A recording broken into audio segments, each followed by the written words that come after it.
Hi, my name is Awilda Jimenez. I am the Virtual Content Specialist Teacher from PS 386 in the Bronx. I'm recording this teacher-facing video in partnership with Maria Friedland from the Division of Multilingual Learners. This teacher-facing video focuses on the independent practice portion of the Grade 4, Unit 4, Day 1 lesson entitled Articles of Confederation.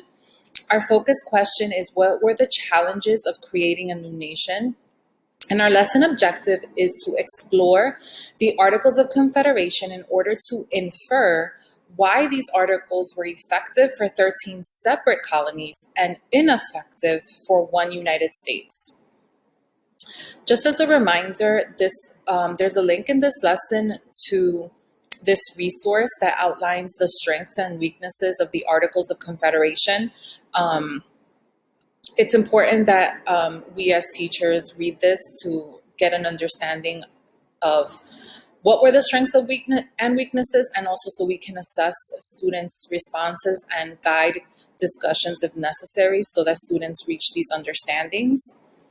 The Passport to Social Studies workbook pages that could be assigned in students' native language, if that's applicable for your students, are on the Grade 4, Unit 4 workbook, pages 3 and 5.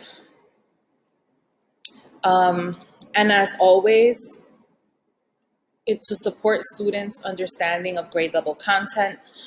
They could use the resource rewordify.com to copy and paste grade level content and have it explained or paraphrase so that they can understand the content. And they can always use the extension Read Aloud from, it's a Google Chrome extension, which is free. It reads all the slides for students, including if you've added any notes to the slides, it will read all the words out loud to the students.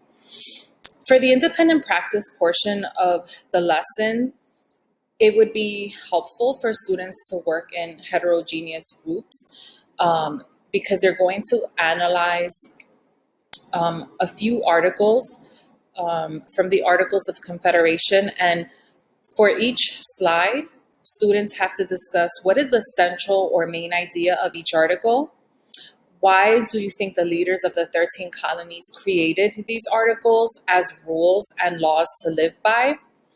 And once 13 separate colonies became one United States, why were these articles ineffective? Or why did they need to be changed or revised? So you could use Padlet to copy and paste these questions. So for example, here, you can assign one slide to one group where they are discussing these 3 articles and answering these questions. And then one person or a few people could take notes on what the group discussed. And this could be on a Padlet bulletin board for students to learn about each of the 13 articles. They could just go on the Padlet themselves and look at the group's notes to get an understanding of all of the articles, or you could use this as an opportunity for groups to present, post their information on the Padlet, and then just summarize their understanding and response to the 3 questions so that other students in the class can take notes or record the audio that the students are presenting so that they can get an understanding of all of the articles. Before beginning, though, I would refer back to this timeline of events. This was taken from the Unit 3, Day 16 to 17 lesson entitled Choosing Sides. This is just recalling information on the timeline of events that actually led to the American Revolution, because it's important for students to understand how everything is interconnected. and events in history, there's always a cause and effect relationship. So students should remember the causes and effects of a lot of the events on this timeline, which led to the revolution, and how these events helped create the Articles of Confederation, because the colonists wanted to make sure that they never again experience life under British rule or any king's rule. So taking a few minutes to begin to start the class off by having a discussion with the students around this timeline will be supportive in helping students determine the effectiveness and ineffectiveness of the Articles of Confederation. So again, students can work in groups. If you're using Google Classroom or Zoom, they can be put into breakout rooms where one slide is assigned, and then students go through each of the questions. And please make sure to remember to include this slide as well. Maybe one or two students could be assigned as the note takers.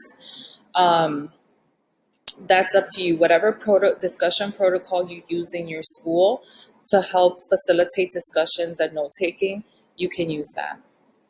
And then finally here, the check for understanding, students have these sentence starters to support their answering the question, or they can just use the sentence starters to record their responses using audio. They could use QuickTime, they could use or video, they could use Flipgrid to record themselves answering the questions.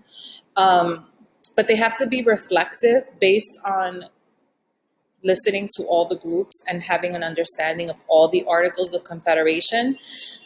They have to imagine that it is 1787. You have been independent from Britain for 4 years, but you have been living under the rules and laws of the Articles of Confederation for 6 years, and they are not working out very well.